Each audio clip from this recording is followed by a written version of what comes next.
Hey everyone, Marcia here. I am back today with another scrapbook process video from my creative scrapbook. Today I'm working with the July main kit, and this gorgeous kit features the Maggie Holmes Woodland Grove collection. I am also using the monthly sketch created by Laura Whitaker, which you could see in the preview of this video. I knew I wanted to create a mixed media background here, and I wanted to use the stamp set that came with the kit.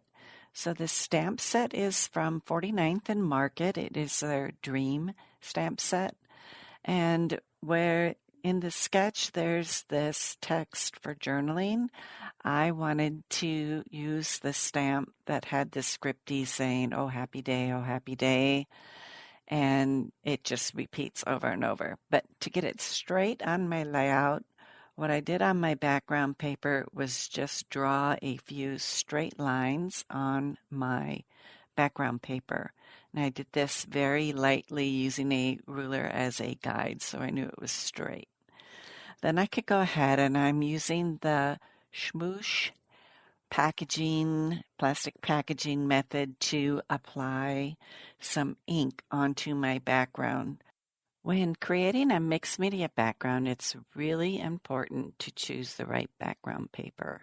When the paper gets wet, it has a tendency to curl up at the edges, and you want a really heavy background paper. So there's two papers that I've used that I would recommend. There's a Vicki Boutin foundation paper, and that's what I'm using here.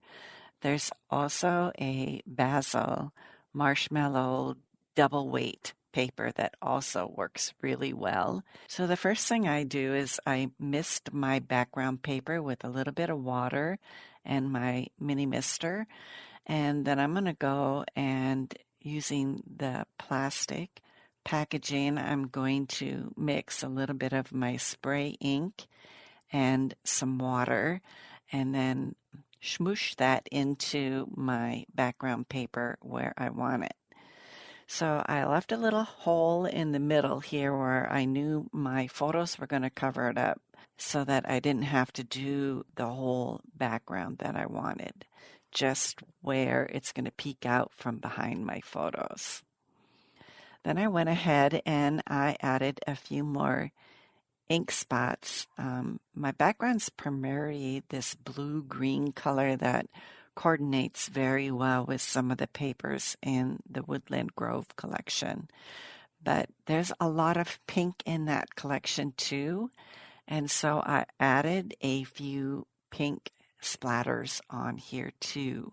I had originally thought blue because the photos I'm scrapping today are of my son's girlfriend, and they happened to be expecting their first child, and I had done this maternity shoot for them and had these beautiful pictures of her holding up these little tiny shoes to her huge stomach. She was maybe 3 weeks out from delivering at this point, and she just is blooming in these photos.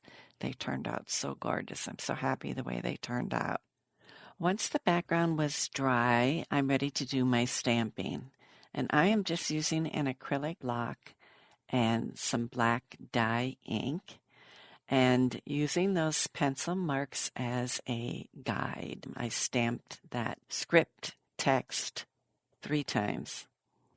I let the ink dry, and then I went back and erased those pencil marks from the background. The sketch calls for arranging strips of pattern paper on the left side of the layout. So I cut some strips are, an inch, some are a little more than an inch, a little less than an inch to give some variety. And I'm sticking mainly with the blues and greens, and then there was a brown wood grain, and then a few pinks thrown in here as well to make it a little girly for my son's girlfriend. I'm putting some foam tape behind my photos that I mounted on some white cardstock, and I'm also recycling some chipboard behind the photos to make it a little sturdier. and applying that over those strips of pattern paper. Now that my photos are adhered down, my mind turned to what title should I put on here?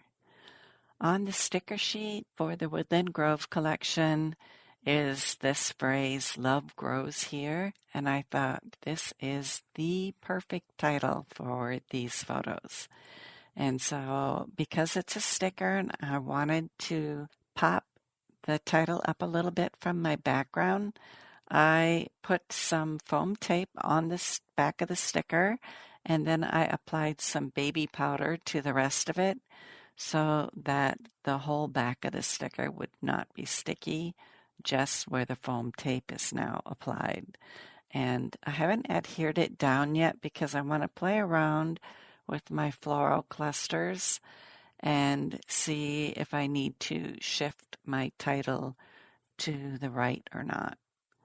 When I am trying to create with a floral cluster, I find it really helpful to spread those flower parts out around me so that as I'm playing around and I grab something and I think, oh, that's too big, I want something smaller, I can look around and I can see, okay, what's smaller that I have around me. And so that's exactly what I did with this cluster in the lower right. I played around with a few of the other fussy cut flowers I did and finally decided that the smaller one is the one I liked the best here. I didn't want to cover up too much of the stamping that I had done on the background, so that worked out really well. And because there's yellow in that fussy cut floral embellishment cluster there, I wanted to bring in yellow flowers then in my other embellishment cluster on the opposite corner of my photos. So I grabbed a fussy cut yellow floral that I had done and am putting that the upper left of my photo. The die cut of mirrors that came with the kit are just the florals. So there's a bunch of different flowers and some vines, leaves, things like that. So there are just florals in this ephemera, and it worked out really well. There are other things on the sticker sheet that you could pull in if you really wanted to.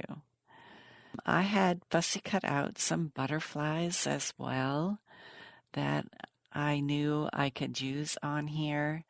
So the sticker sheet also had some little tiny floral leaves, little tiny pink flowers that I wanted to put on the other end of my title to kind of pull everything together. And then there are some gold leaves on there as well that I tucked into my floral clusters. There are some smaller blue flowers that I had fussy cut out that I am also going to scatter around my floral clusters. I did think that the one on the upper left needed to come down the side a little bit more, so I am going to play around with the embellishments to try to do that. I'm just trying to balance what I did on the right here. I wanted to make my cluster in the upper left just a little bit longer going down the side of. There's another sticker on this sticker sheet that caught my eye. It says, "Plant seeds of love and watch them grow." And I thought this was a perfect phrase for this layout.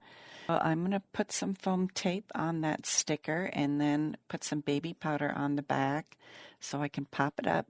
And I'm going to place it on top of my floral cluster in the lower right. I really love how this is turning out, but I think it needs some of those fussy cut butterflies on my layout and a bow. I love putting bows on my layouts, and I'm going to tie one with twine using my Bow Easy tool. I love this tool for tying the perfect dough. I usually do double bows with this, and they turn out perfect every time.